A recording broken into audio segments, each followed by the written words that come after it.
Alright, we're going to be watching Deck, who's going to be playing Kiriko. This is Silver 1 on PC on Watchpoint Gibraltar. Hello, this is my first time asking for any kind of in-game advice, guidance. I honestly feel embarrassed to share my gameplay, but I'm tired of constantly losing games. I really want to improve. I decided to share a pretty average game, maybe a little lower than average, as we got pretty rolled, and the group was kind of toxic, but a lot of my games go like that, unfortunately. At least it wasn't a very long game. I really would appreciate any feedback on mistakes, what to improve, and things to consider, but also what I did well and should keep doing. Some things I try to keep in mind lately are take-off angles, not healing full HP teammates, not TP teammates who are getting attacked to try to save them. I don't know if I agree with that. Depends on if you can save them or not. Not jumping around so much. Just today I noticed how much I jump without thinking. I would agree. Stay close to walls. Pay attention to the timer and ult timing. To be honest, I only recently started paying attention to timer and overtime, and I still struggle with that a lot. Thank you in advance. Okay, so this is a pretty wacky game. So OP is going to get kind of stuck in spawn for a while, and they push out like an okay amount, and then it fizzles out, and then, they get kind of rolled on defense. So let's start. What's kind of the guidance here? So Kiriko is an interesting hero, because Kiriko has a lot of actual solo carrying capacity if you're going to hit kunais. And I think, based on what I see from your gameplay, I think you're kind of afraid to get kills. Like, I feel like, let's say you're standing right here, okay? And the Hanzo, like, no pocket, no mercy, right? Just standing out here fighting you. I think you're very afraid to take this fight. I think you're, like, the general, like, personality I feel from your play is, like, you're not really the type of person who's used to getting kills in games, and so you're not really looking for them. Like, you throw the kunais, but it doesn't feel like you have that instinct to, like, hunt down and try to get a kill. And that's tricky, because sometimes, like, that is the best play that's available to you. Because if we look at this situation, what's going to happen is they're going to hold high ground for a really long time, but like your team just doesn't have the tools to deal with it. Orisa has no ability to like deal with high ground unless she like walks all the way over here and goes up the stairs and does that shenanigans. Lucio might boop them off high ground. I mean, but I don't think he's thinking about that. The Tracer might flank and get them, but I don't think he's thinking about it either. Soldier's just going to really struggle to kill people from up here, or from down here who are up there, especially with the Mercy Pocket. So like you're actually the best possible hero to like clear off high ground. And that's not to say that you're necessarily favored in duels in general, but when your spawn is so close, you can take risks. And that's actually one of the biggest things I want to convey to you right here is think about spawns all the time when you take fights. The closer your spawn is, the more acceptable it is to take a risk when a risk is needed. So when you get stalled here, I'm thinking, look, I can take a risk. If I die, I'm going to be back here in 10 seconds and walk back out in less than 15, right? If they die, they have to go all the way from here, right? They respawn deep in this room and have to walk all the way out here, all the way out here, all the way. Like, they have such a long way to get back to the fight. I can take risks. It'll take them twice as long to get back. Like, it's totally worth it for you to take risk here. This is a good example. First fight, Hanzo. His bow's pointing down. He's aiming down. I see arrows get shot down. Just keep attacking. Like, you see, you're already scared. Right? That's what I feel is this like timidity. That's the word I'm looking for. You're very timid. You're like, oh no, like what if he sees me? What if he flicks and suddenly headshots me? If he flicks and headshots you, so be it. Like there's really not a lot that you could do differently there other than not take the fight. But you're not doing anything to help your team win right now by not fighting. So you might as well fight, right? Like if you land 2 headshots, you can kill him even through a mercy pocket. Like is it likely?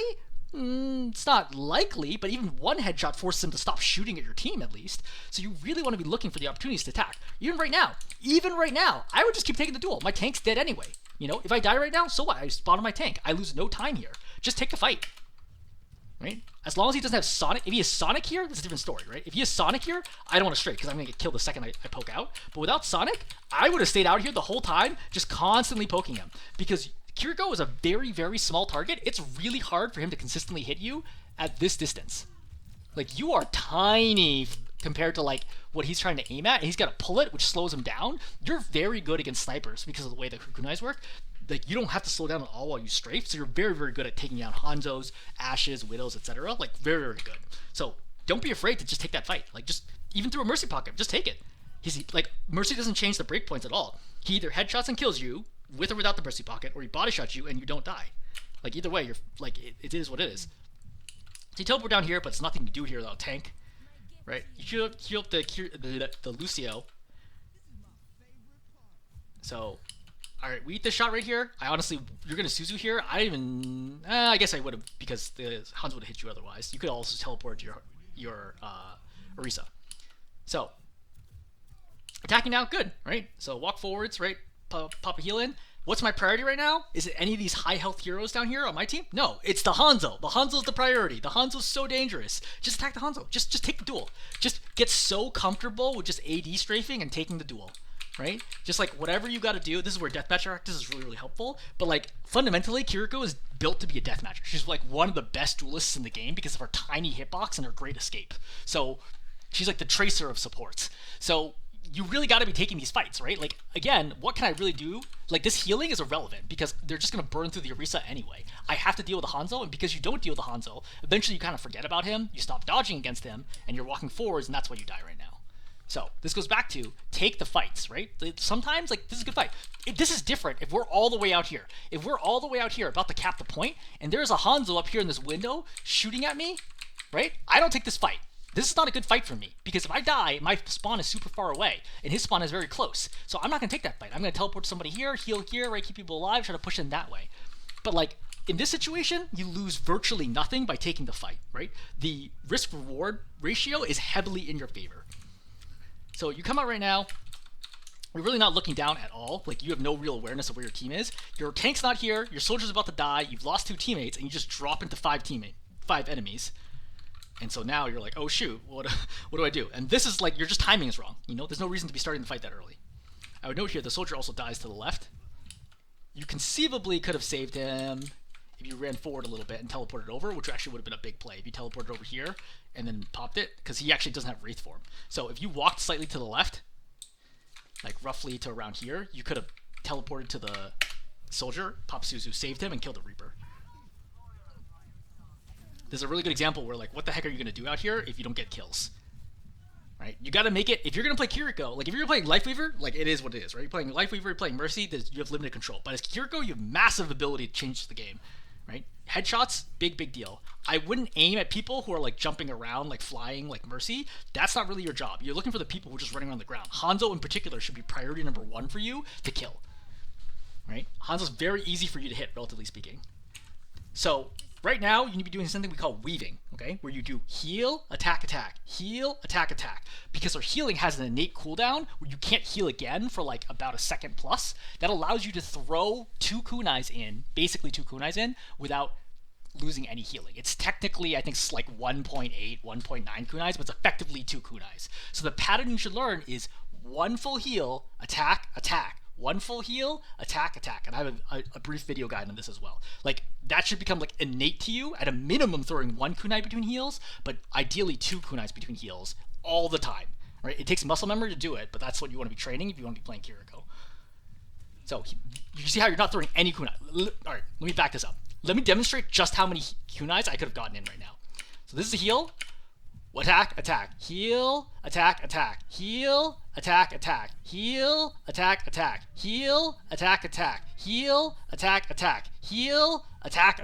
Heal, attack. Heal, attack. That is 10, 20 kunais. Obviously, you would need to reload as part of this, which you're not reloading right now. But, like, that gives you an idea. Like, every kunai I throw could be a 40 damage body shot, or, like, what is it? Like a 115 damage headshot or whatever it is now. Like, that's a massive amount of damage that you're just literally not even trying to get. Like, you need to be spamming out those kunais in between the heals. When you first start doing it, the kunais won't even be on target. That's fine, right? Or your kunai, like, at your Orisa or something because you're, like, having muscle confusion. That's fine. That's part of the learning process. Just get used to constantly weaving. It's, like, the biggest single thing you can do to massively upgrade your impact. Okay? Like, if I told you right now, you could do this one trick and increase your damage by, like, literally 50% in a game, why would you not do it? That's what weaving is. Your kit is designed around that mechanic, right? So just get the attacks in. Heal. So, a note right now, you're going to hear the Reaper on your left. Hopefully you have a headset. You're going to see the Reaper coming out the left door, but you probably don't see him. But you're going to hear his footsteps right now. Then you're going to hear him shoot, and the second he shoots, I'm like, I hear a Reaper shooting. I'm already trained from 2,000 plus hours of Overwatch. If I hear a Reaper shooting close to me, I know whoever he's shooting at is imminently about to die. Because Reaper does a ton of damage, and there's lots of situations where I ignore that, and so I'm not going to ignore this. I hear this shot, I immediately turn, I look at the soldier, I Suzu, and then I swift step over to him, heal, and I start killing the Reaper. Like, this has to be the response right now. You're just not, like, registering at all that the soldier was in trouble until it's way too late. And the Reaper here actually is making a mistake. He's committing the soldier despite not having Wraith form. Even with the Kiriko here, this is an easy save for you. And if you save him, the Reaper's guaranteed to die right now because he can't escape. Right? You save this, even if you teleport right here, you save the soldier, Reaper guaranteed he dies. So, like, all these things, like, add up, where you just need to have the awareness of, like, look, what's going on around me? What can I be doing? And also looking for maximal impact out of your kunais. This is not the time to be pushing, because my tank just died. What am I going to do? This is 1, 2, 3, 4 heroes here against me and the Tracer, and I don't know what the heck your Tracer is doing. She's very dedicated to going for this Moira. So you teleport over the Tracer, which I do not agree with.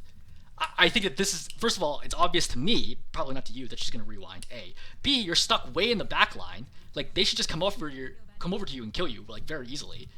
Like, the Moira herself could just run over and kill you, but I think they let you go for a while and you managed to come back. Okay, so, yeah, I mean, attacking the back line, that's fine, right? You're distracting. Mercy's on top of you, but the problem is with Valk, like, what are you going to do about this? And you don't have anybody to jump to, right? But that all ends up being a waste of time. Like, look, when you teleported over to the Tracer, how long ago was that? You teleported the Tracer at 2:16, okay? From this moment in time, you're like, oh, this isn't going to work. Just fight the Moira. Either I get the kill or I die, or I kill the Moira and die. Fine, whatever. Just die, right? Or, like, kill the Moira, wait a few seconds for Swisette to come back up, and then teleport back to your team.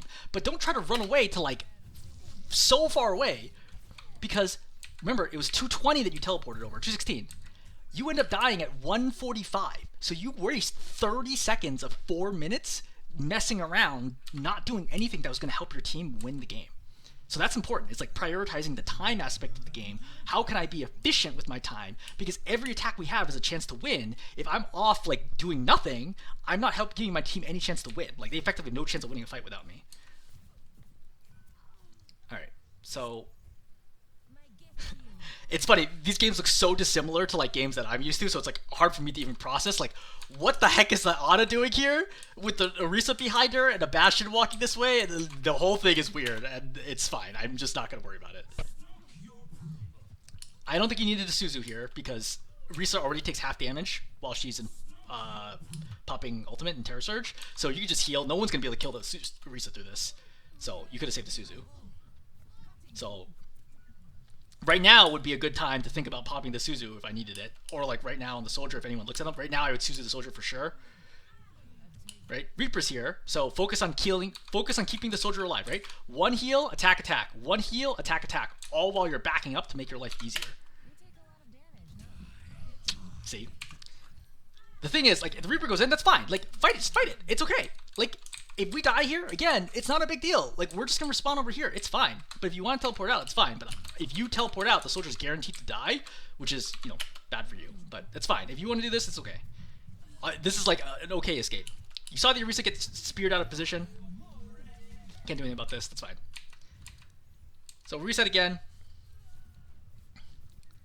Time-honored choice of switching to Bastion when you're losing and you don't know what else to do.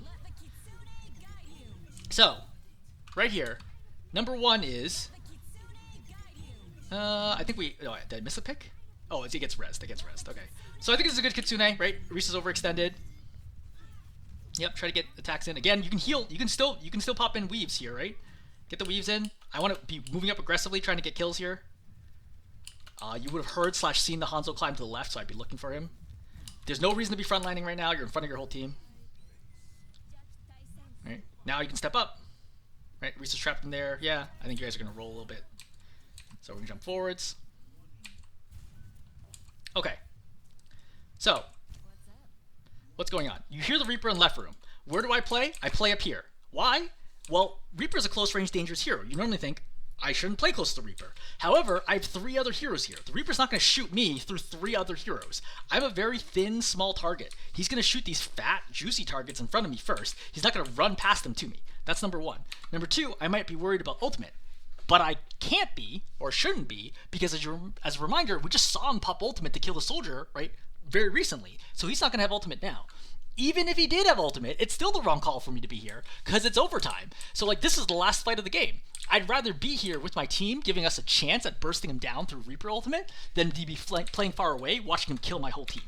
Right? So like, you're like backing so far away. But like, if I were you, I think like a GM Kiriko just plays right here because they have no choice. Like, you must play up because you see how long your heals take to reach your Risa. Like, if anything happens out here, it's so hard to react. Look, the Bastion dies and you can't heal him. Why? Because you're way too far away. See?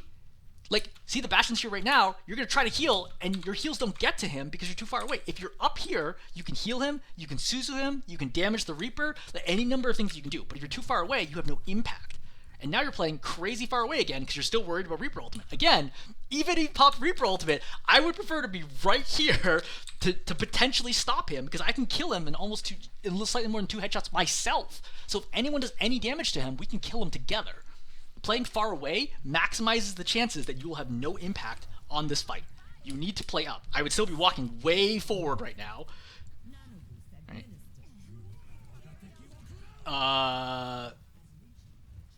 Okay, some things went wrong there, but honestly, it's not even worth analyzing. It's fine. Most important thing is that you capped the point. But again, I will note from the very beginning, you should have been playing much closer to the point. Alright, so over here, right? Visor gets popped.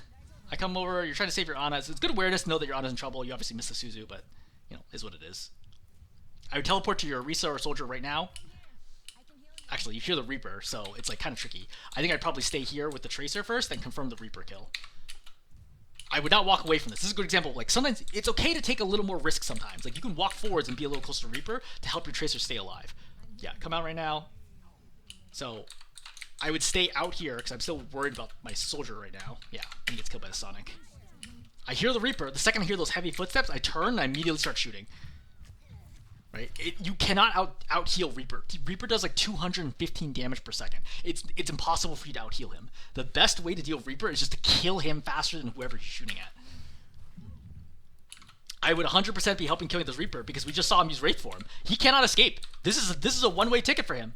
Right? You Suzu, good. Like, the Suzuing is good. But like at this point, you switch from being the prey to the predator. At this point in time, after popping Suzu, I'm getting this kill. This Reaper is not leaving this hallway alive. Right? At this point in time, I'm going to force him to kill all of us, or else I'm going to kill him. He's definitely going to die right now. Like, all three of us, like, we can easily kill him. See? Like, this is an easy kill, but the Reaper walks away because you just don't step up and start damaging him. He has to walk down this narrow stairway. This is an easy kill. One body shot here probably would have killed him. Right? Maybe 2 body shots, depending on how low he actually got there. Looks like he had 50-something. A note here, I gotta be weaving. My Risa can't hold this off by herself. I do heal, attack, attack, heal, attack, attack, heal, attack, attack. Very, very important right now. So, I don't know why we're turning away right now when you see the Reaper committing into your team. This is the moment where your team needs you. Like, I know the Dragon's coming, but like now I see, okay, where the Dragon is, I'm safe. I turn here and I'm looking, hey, look, what's going on in the room? Because I gotta help my team. Right? You abandon your Ana in here. Right? You see how you abandoned your Ana with the Reaper? And now your Ana's gonna die. For what? What did we do? What did we do in exchange? Like, okay, we let our Ana die. Did we get good value? Okay, we double body shot the Mercy. And that's it. Like, now our Ana's dead. Like, we could have saved the Ana really easily. Like, we have Suzu, we have Swift Step, we have Heal, we have Kunai. Like, we have so many tools here to save your Ana and kill the Reaper, and you didn't use any of them. Right? You're like so over prioritizing your own survival, but as a result, you have like almost no impact because you're not in position to do the right things to help your team. Same deal. Reaper teleports in like this. Okay, fine. He's gonna pop ulti. Let's just kill him. There's 3 people here. Soldier does like 175 damage a second. Tracer does, can't remember exactly what the number is, but I'm gonna guess it's something like 160, 170 damage a second, probably even a little more, right? Between easily, let's say that the combined value of them is definitely 300 damage per second, okay? 300 damage per second, Reaper only does 120. So Reaper, 120 damage a second, they do 300, he's gonna be healing, what, 40-ish health per person here? Like, you can just straight up kill him through the ultimate. This is why Reaper ultimate is so bad at the higher ranks, is because at lower ranks, you're like, oh god, it's Reaper ultimate, we're all gonna die. At higher ranks, you're like, he kills me faster by shooting me. Like, the ultimate is actually like one of the worst parts of his kit. The 3 of you can literally just blow him up instantly right now if you all just committed to trying to kill him. But the problem is you all decide to stop trying to fight him at the same time, and then he gets away with murder. Literally murder. So like this is all pretty silly. But like that, knowing that, like, look, let's just commit and kill him, like, is a reasonable thing. Again, the soldier dies here anyway. Like, it's one thing if you could all get away. The soldier could like run around the corner. Obviously, Trace can get away whenever she wants. Then you can get away, fine. But like, if he's committed here on the soldier, and the soldier can't get away, just fight it out. If I die, I die. The soldier's gonna die anyway. There's no extra loss here by me dying when I'm this close to my spawn. Doesn't matter at all. Suzu's also late. Yeah, the Reaper just runs at you repeatedly because like he has no fear of your team because you guys don't actually attack him.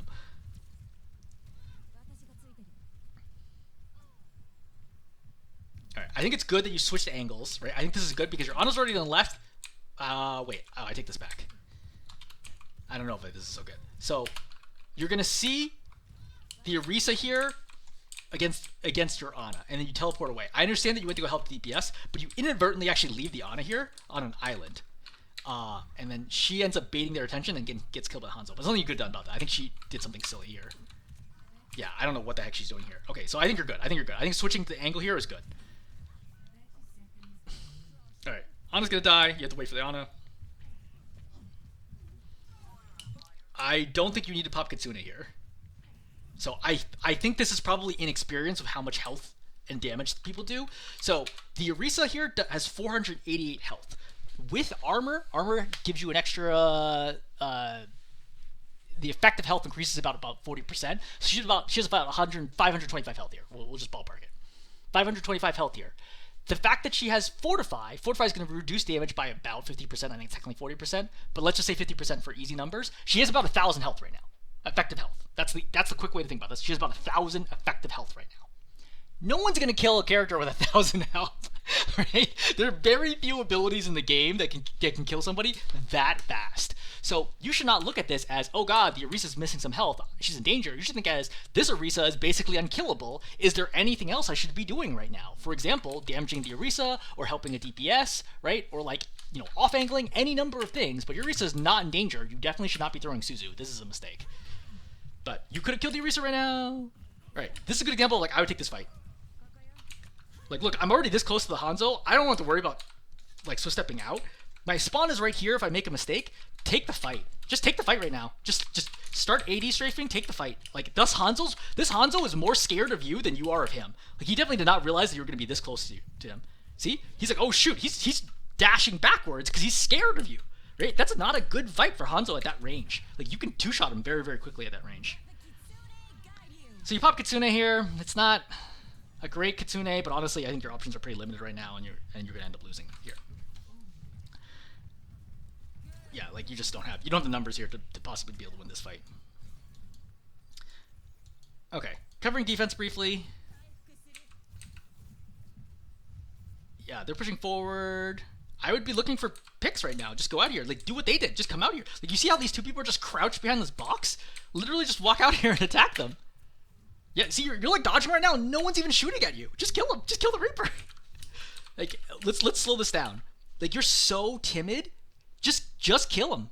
Literally, just keep attacking. I don't need to go take cover. No one's here. Just keep attacking. Just keep attacking. Don't even worry about it. Just keep attacking. I mean, you definitely have issues in terms of like you're having trouble with your accuracy. I think your mouse and hand, your left hand, right hand are not synced, which is a very common problem for people when they first start playing FPS games, is they have trouble controlling them, right? So as you get more skill with FPS games, you can basically keep a target centered on your screen. So let's use something like this, okay? So I can move to the left, move to the right, move to the left, move to the right, and you see I can keep it centered on my screen even as I strafe. And then you get even better at this as you start doing, like, you start wiggling a little bit. It's like really hard to do without an actual crosshair, but you get better at keeping it centered even throughout your movement. But honestly, it takes like a ton of practice, like no joke, thousands of hours of practice. Regardless, I think you should be trying to get a pick right now. There's no reason not to. Reaper goes, what happens? I just swift step to him, Suzu, and then we kill the Reaper. It's a one-on-one right now. It's almost impossible to win one-on-twos in this game.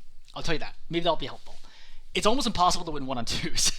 Just due to the way the mechanics of the game work, it is almost impossible to win it.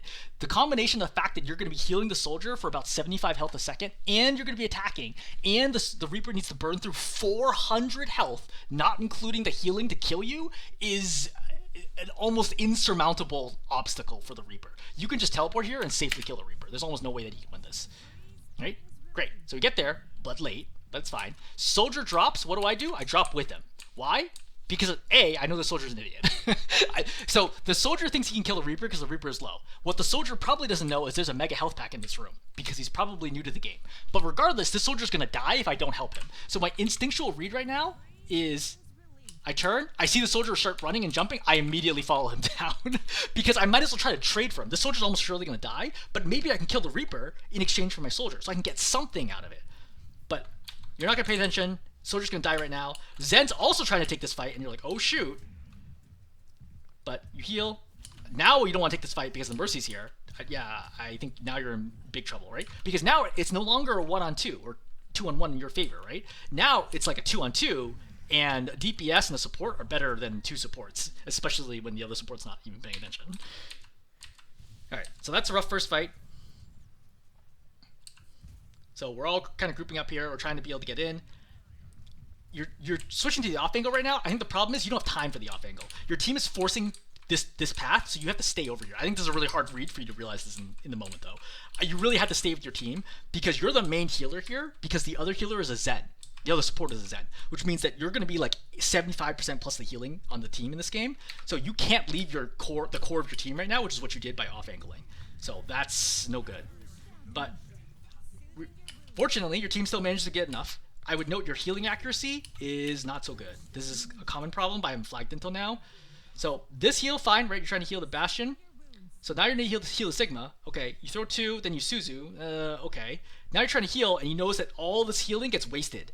But that's 110 health that your Sigma doesn't have because you just missed all of it. Is not so good, right? 2, and now we see 2 more fly away, right? So now you missed another 20 health, like flying off that way, 22 health-ish. So at this moment in time, we see, hey, what's going on? I look, actually, sorry. So we're here, right? We see the Orisa, pocketed by the Mercy, going to the right. What's she going for? The Bastion. I can see my Bastion through the wall. Teleport to your Bastion, walk behind him, and just save him. This is an easy save right now if you recognize that the Bastion is in danger. You stay up here, you heal him, and you're good. Then you and the Bastion kill the Orisa. Again, it's really hard to win 1-on-2s. Really, really hard to win 1-on-2s. And then you go out here and then you flip the fight. But without that save in the Bastion, now you're down 2 heroes. Very hard to win from here. Right, Nano gets popped. And that's unfortunate. And honestly, I would have treated this fight as the last fight because there's almost no way to stop them from capping this. They get the extra time from capping this point, and their spawn is crazy close. So the odds of being able to stop the card from moving here is like almost 0. You have much better odds at playing this point as final fight. So you're looking for a Kitsune opportunity as soon as you possibly can to be able to flip a fight. Like, I would hear the Orisa now. Yeah, that's fine. I would even take the fight. Like, the thing is, Orisa actually struggles at hitting thin targets. So when I hear the Orisa come, I can literally just walk out this way and be like, all right, cool, let's take the fight. Let's go for it. I want to at least force Fortify here out of the Orisa if she doesn't have it. She doesn't even have Fortify. You could have just straight up killed her right now. And again, I think that comes with the experience of, like, playing the game a lot more to know, like, what fights are good and what fights are bad. I think you should have popped Kitsune by now. Once you came over here, I think walk behind the shield, immediately turn, pop Kitsune this way, right, diagonally, so the soldier and you get it, and then start healing your Sigma up. Right, heal Sigma and kill the Orisa. Yeah, you had so much time here to kill the Orisa. So the Orisa drops all the way down to what, like 50? 60? Yeah, 60 health. I think slightly less than that. 2 body shots here would have killed the Orisa. But you just don't try, right? You're like so afraid. I don't think you get 1 kill this entire game. Is that correct? I don't think you get 1 kill in the entire game. Yeah, I think that's pretty accurate. I don't remember seeing 1. So I think that's like a big problem. And I think just playing deathmatch for a little bit will help you become braver, right? And just understand, like, when can I take fights? When can I get kills? Because right now, without getting any kills on Kiriko, you're always going to be super limited as to your game impact. Yeah, and then from here, the fight's pretty much over. Like, once they cap it, you have, like, no way of defending it. Okay, let's stop and recap. So, number 1, take risks when you're close to your spawn, especially on offense. Number 2 is weaving. Number 3 is like being less timid, like trying to get kills when getting kills makes sense, right? And there's like lesser stuff there about like healing and Suzuing, but like honestly, I don't think those are as important as those top 3 that I just stated. All right, I'm gonna hold there. Hopefully this is helpful.